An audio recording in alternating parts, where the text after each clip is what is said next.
Survive and advance. We're breaking down what matters most from the Buffalo Bills playoff win over the Miami Dolphins today on Locked On Bills. You are Locked On Bills, your daily Buffalo Bills podcast. Part of the Locked On Podcast Network, your team every day.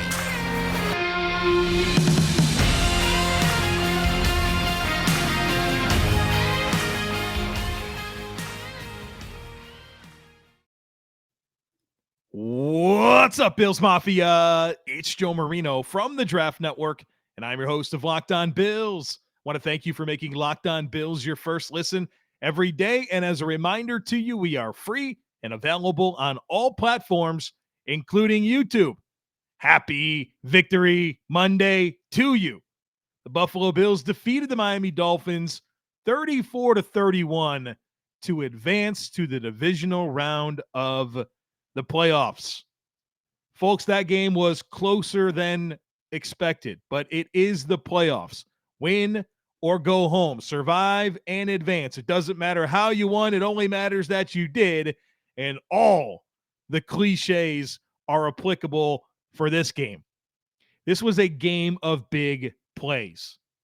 So to start the podcast, what I want to do is dig into some of the biggest moments offensively in favor of the Bills, defensively in favor of the Bills, and the plays in the game that contributed to the game being so tight.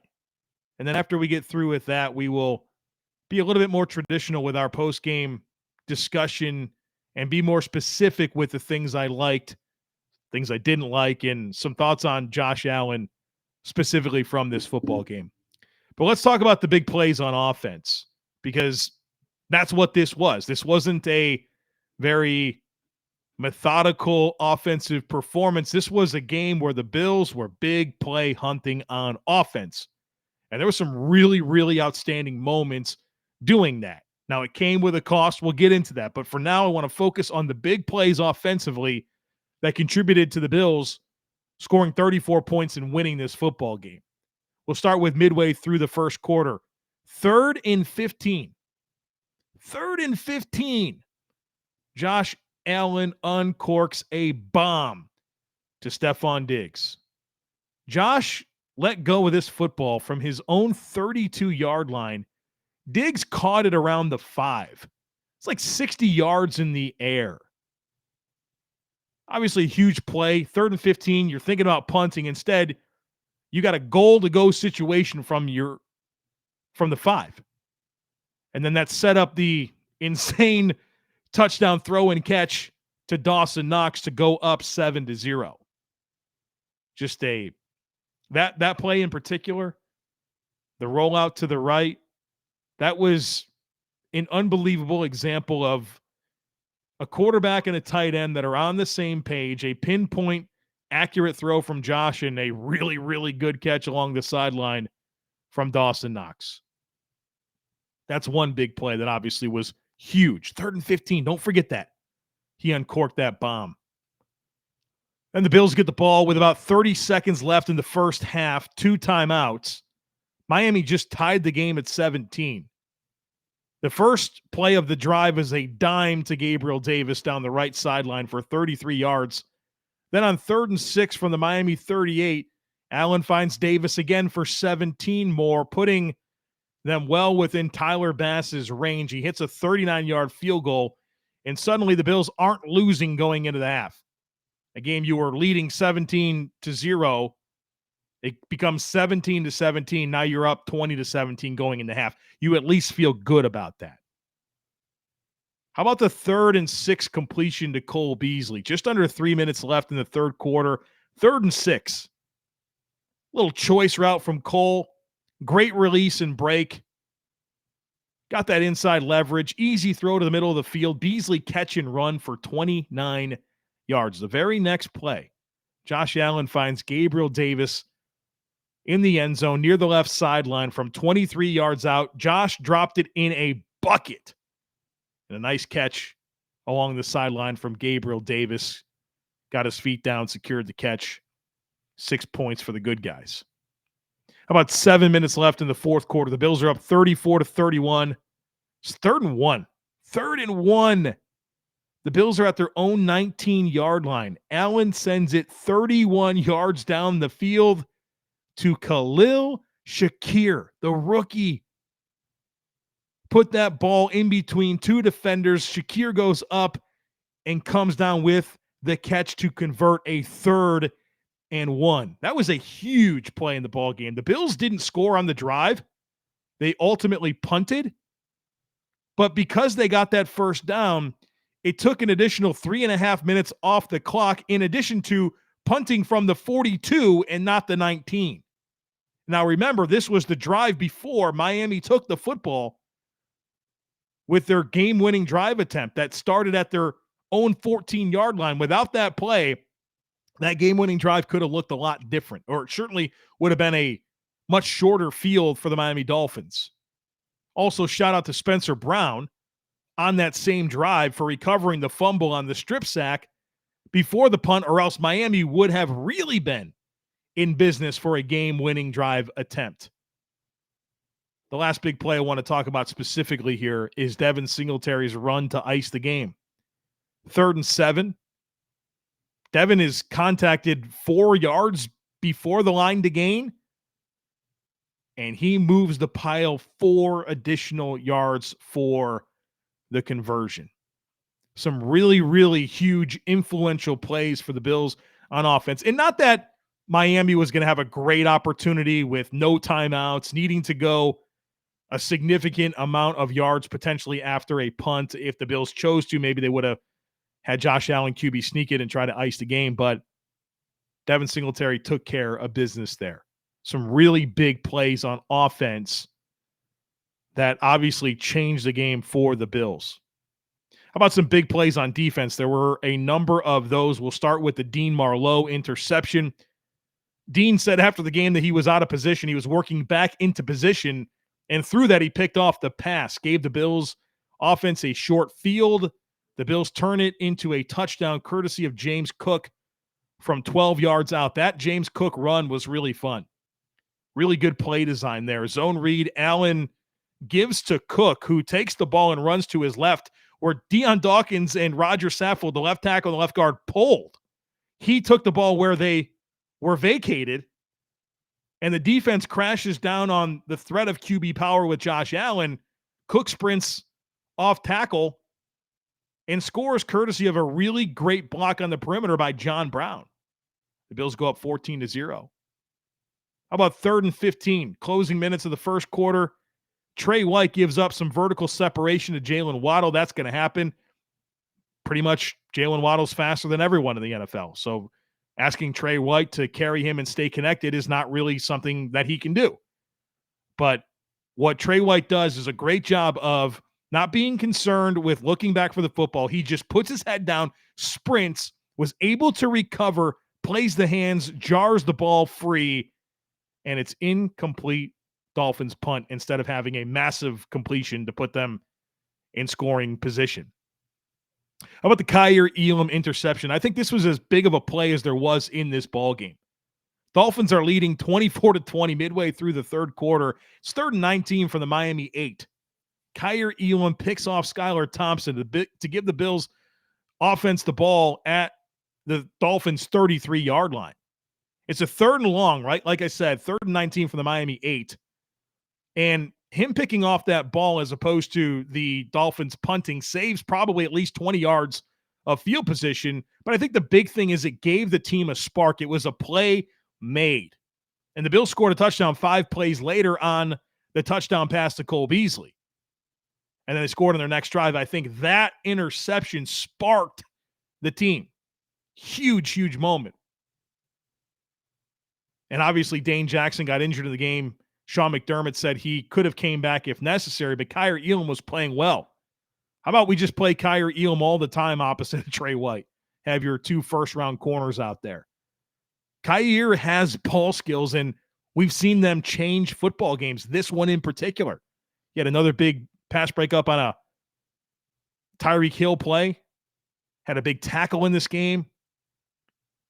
Kyrie Elam sparked the team. I mean, he was influential in the win over Kansas City, big time in this win over Miami. It's time for him to play every snap. And then Taron Johnson, he made an incredible tackle that I don't think we're ever going to talk enough about. Bills are up 34-31, just over 9 minutes left in the fourth quarter. Dolphins have the ball 3rd and 10. Thompson hits Waddle on an outbreaking pattern about 4 yards shy of the sticks. And in a play I didn't think he was going to make, Taron Johnson wrestles Jaylen Waddle down. They only gained 5 yards when they needed 10, forced a punt. Huge, huge moment. That tackle was huge. And so, like I said, a little bit different approach here to this game, or this analysis, this post-game analysis, but I thought kind of talking about some of those big plays and the consequences of them favorably for the Bills was significant. And so in just a moment, we're going to kind of do the opposite. We're going to talk about some of the moments that did not go the Bills' way and why they didn't and how it impacted the football game. But first, I hope you've been getting in on the action over at Prize Picks. Prize Picks is my favorite daily fantasy resource. How does it work? You pick 2 to 5 players, and if they score more or less than their Prize Picks projection, you get up to 10 times your money on any entry. There's no competing against other people. It's just you versus the projections available, and Prize Picks offers projections on every sport that you watch, any one of them that you can imagine. Check it out. And entries can be made in 60 seconds or less. It is that easy. So download the Prize Picks app or go to prizepicks.com to sign up and play daily fantasy sports. First-time users can receive a 100% instant deposit match up to $100 with promo code Locked On. So if you deposit 100, Prize Picks will give you 100. If you deposit 50, Prize Picks will give you 50. Just don't forget to enter promo code Locked On at sign up for an instant deposit match up to $100. This episode is sponsored by BetterHelp Therapy Online.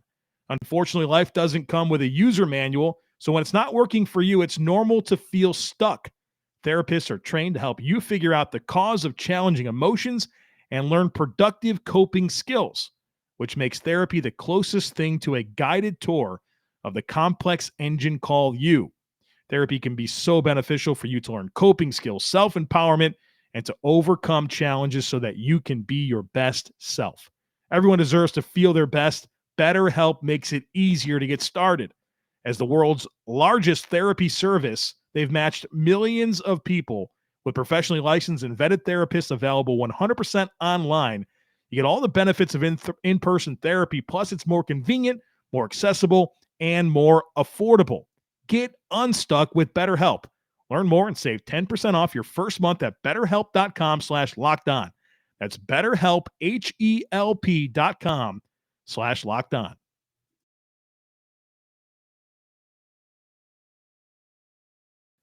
So as you know, this game was close. Well, why was it close? Let's talk about some of the moments that made this a close football game. The first one, the first Josh Allen interception. The Bills are up 17-3. I think it's important to remember the context of these moments, right? Bills are leading 17-3, a little over 6 minutes left in the second quarter. Now, you know what happens here. This game becomes 17-17 before you can blink an eye. 17-3, 6 minutes left in the second quarter, You get the ball at the 47-yard line. 1st and 10. Josh Allen launches the ball to John Brown, who was one-on-one with Xavier Howard. Howard has vertical leverage on the play. The ball needed to be underthrown away from the leverage. Allen put way too much on the throw. And Xavier Howard was able to pick it off and return it to the Bills' 48. I didn't hate the decision. Xavier Howard has struggled this year. He's not healthy. But you can't throw the ball to where he's leveraged. That needs to be thrown short and John Brown able to work back down to the ball. I didn't hate the decision. The decision was fine. The throw was off. Obviously, takes away your opportunity to score and puts the Dolphins in a situation where they get some points.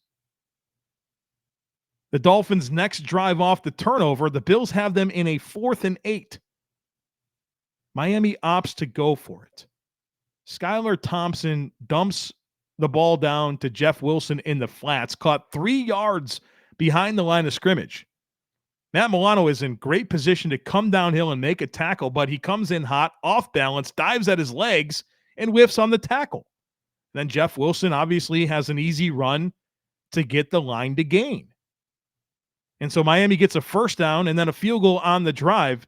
Milano's got to make the tackle and give the ball back to the Bills offense right there. It's 4th and 8.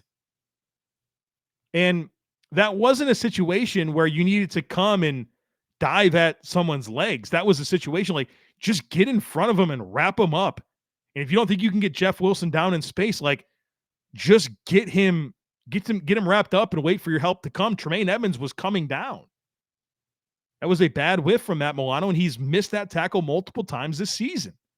Happened against the Patriots, happened against the Lions. Get yourself balanced, under control. And if you're going to whiff, you can't whiff like that. Whiff because he breaks out of your wrap-up attempt. Too easy. There was big consequences from the Khalil Shakir drop. Big consequences. Absolute dime from Josh Allen on 3rd and 8. Shakir has multiple steps of separation down the field. Josh Allen hits him in stride. But for some reason, Shakir goes to the ground as he tries to catch the football and loses possession. He doesn't secure the catch. So you're in business, right? You make that completion, you're going to score. Instead, the Bills punt, and that punt is returned all the way down to the Bills' 25. The returner, Cedric Wilson, isn't touched until he's 40 yards into the return. And then the Dolphins add 3 more points. Big swing on that play. Got to make the catch. But then also you got to make a tackle on special teams. That guy wasn't touched. Then the next drive is Josh Allen's 2nd interception. He's targeting Cole Beasley. I think you had a strong case for defensive holding and pass interference.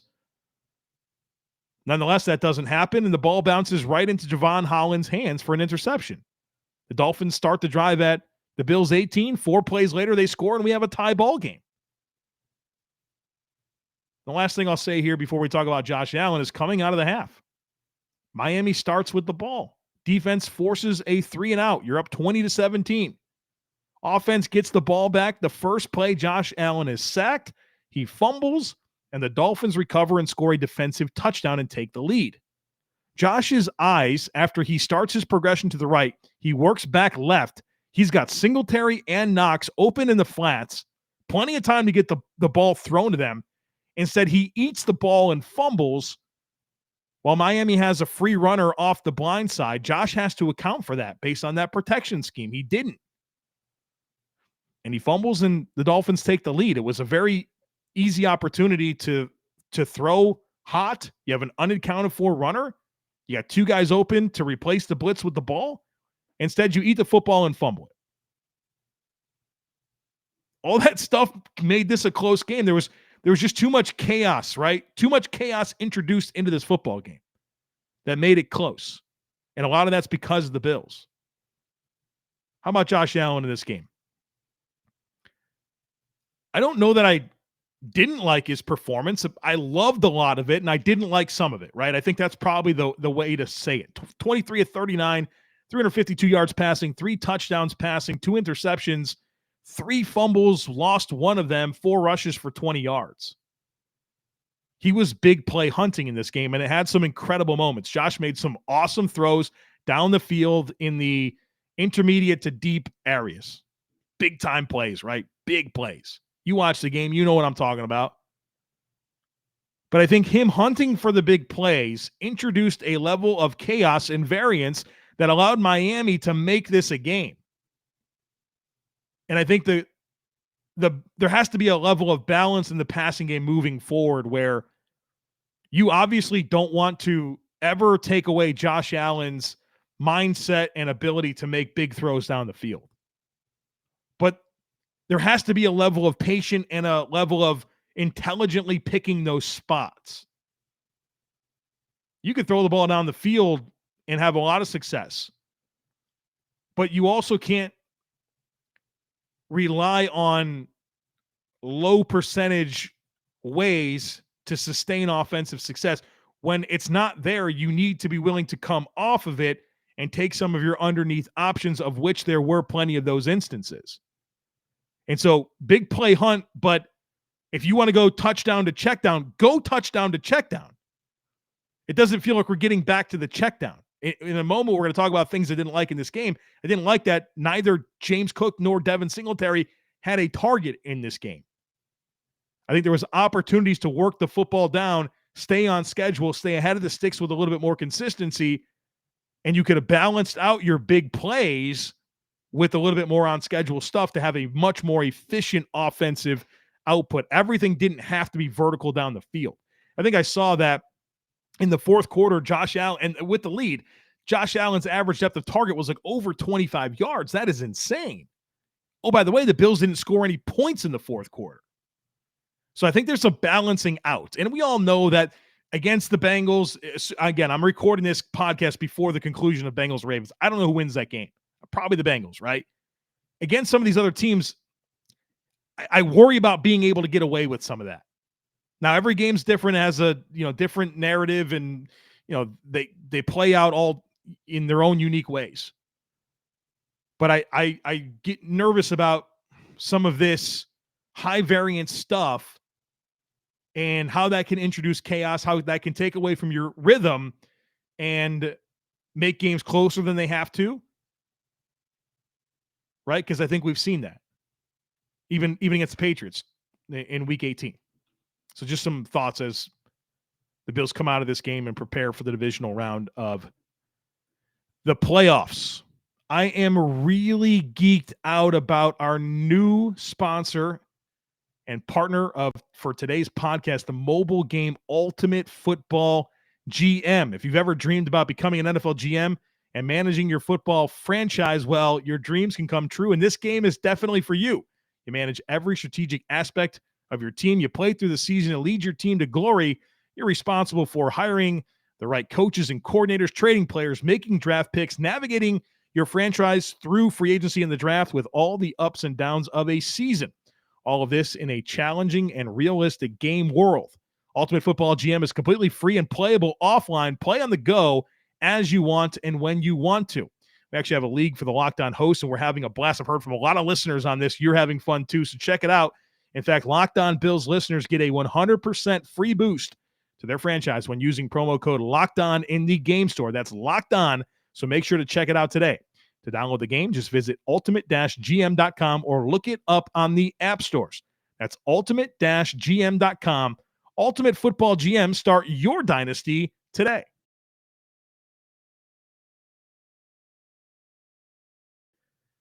All right, so let's kind of pack into this last segment. Things I liked, things I didn't like, offensively and defensively. Things I liked offensively, I think the Bills' skill players did a pretty good job in this game. There's some drops that obviously I didn't love, but Steph Diggs, 7 for 114. Now, he got a little quiet after the first quarter, but I think that's a choice that the Dolphins had to make. I knew they probably figured that they can't just put Xavier Howard on this guy all game long and feel like they're going to have any chance. And so the Bills were able to kind of adjust and get some other guys going, one of them being Gabriel Davis, who I thought had a phenomenal game, 6 catches, 113 yards, and a touchdown. I've been as critical as anyone of Gabriel Davis. I have no criticism for him in this football game. Made some tough catches and came through in some big moments. Khalil Shakir, obviously the drop looms large, but 3 catches for 51 yards. I think he caught the first pass of the game, a nice kind of touch pass. We talked about the 3rd and 1 catch. That was huge. It was nice to see him get a little bit more involved, and you get a kind of every time he gets opportunities, it feels like good things happen. And I think that he'll develop into a meaningful weapon for this offense in time. About Cole Beasley, both of his catches were huge. One obviously for a touchdown, the other set up a touchdown. 2 catches for 35 yards. I thought Cole Beasley was a positive for the Bills in this game. Dawson Knox, 3 receptions, 20 yards, and a touchdown. He did have 2 drops, one that was in the end zone. Really needed to make that catch. I felt like after that drop, the team kind of spiraled in a lot of ways. And I don't know if it's because of the drop, but you're up 21-0 if he hangs onto that football. Again, don't know why he kind of took his one hand off the ball and That's why he dropped it. He took his one hand off the ball as he was going down, and the ground jarred it loose. Then obviously he had a chance to go up and secure a catch down the field, but Javon Holland knocked it out. Good play by Holland, but you'd like to see Knox elevate and come down with that football. I'm not sure that they were standouts, but I really don't have any complaints about James Cook and Devin Singletary. I thought they played well. 10 rushes for 48 yards from Devin Singletary. James Cook, 12 for 39. Both had a signature moment, the James Cook touchdown run, and then, of course, Devin Singletary icing the game. I thought they both had huge moments. I wish that they were much more involved in the passing game.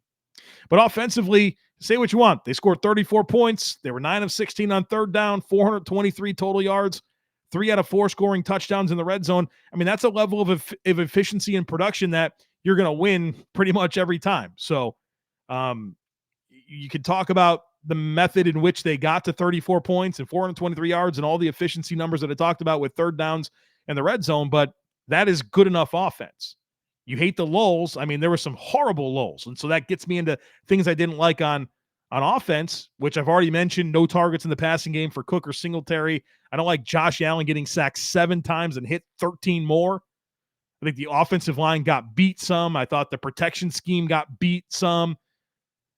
But what I go to with my mind is you love the big plays, the big moments, the points, all that, but they had a massive, massive lull. Bills go up 17-0. And then after that, the drive results after you go up 17-0 are interception, punt, interception, field goal, fumble, punt, punt. I mean, you can't, that's an unacceptable stretch.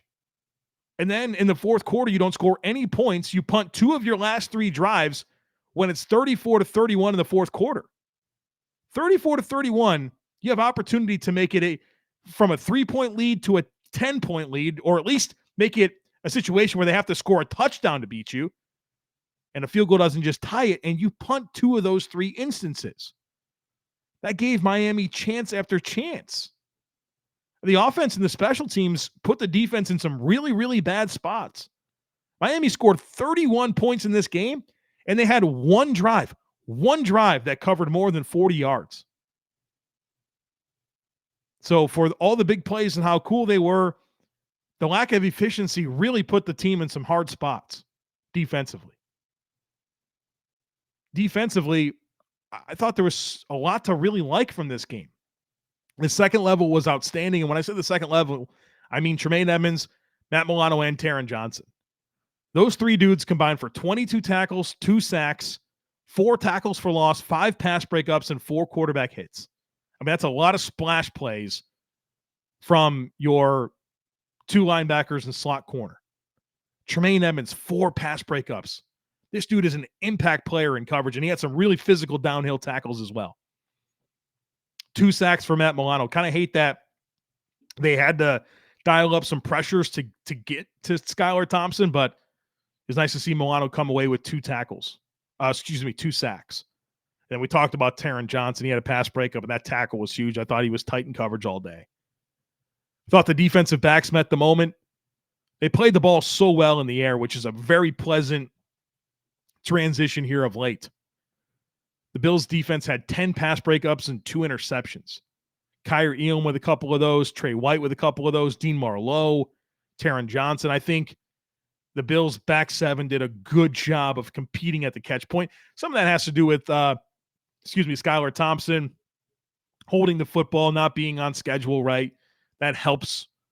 But I like to see them raking that ball away and disrupting at the catch point. We saw that against Miami on Sunday afternoon. I thought the front did really well in terms of run defense in a game where we figured Miami would want to run the football. 3rd-string quarterback, 20 rushes for 42 yards. And look, I know that their offensive line was in shambles. They didn't have Mostert, but 20 rushes for 42 yards. You like that. That's good.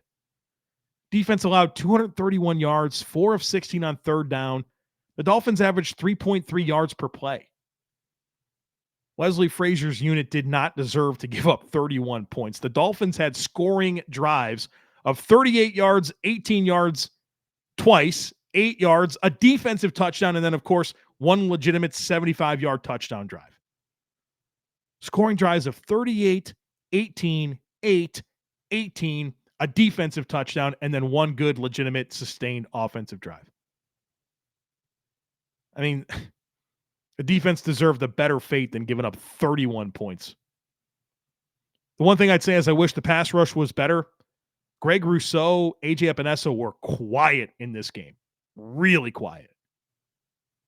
Did not make the impact I was hoping they would against a depleted offensive line and a third-string quarterback that was holding onto the ball. I mean, they were all out of position. They're got a practice squad guard at left guard, backup right guard. Teron Armstead's playing with every piece of his body broken. Robert Hunt's not a right tackle. He's playing right tackle. I mean, I was hopeful for a much more disruptive outing for the Bills defensive line. They're going to have to step it up here in terms of their pass rush the rest of the way. All right, folks, that's going to do it for us here today on the podcast. Tomorrow, herd mentality. I'll be diving into your questions. So if you have those, get them in as early as you can. I'll probably put that show together around 1 p.m. Eastern time and record it around 2. So get them in if you have them. And then on Wednesday, we'll start talking about whoever the Bills are playing in the divisional round. Again, this is before the conclusion of Bengals and Ravens, but the Bills can only play the Bengals or the Jaguars, depending on the result of the game. So whoever they're playing, we will start getting ready for that on Wednesday, crossover Thursday. You know what we do here on the podcast, hoping for a deep postseason run, several more games to talk about the rest of the way is what we're all hoping for. So make sure you don't miss anything. Make sure that you're subscribed. Would love it if you took a second to rate, review, and share the podcast. Enjoy this Victory Monday. Go Bills. And I look forward to catching up with you again tomorrow.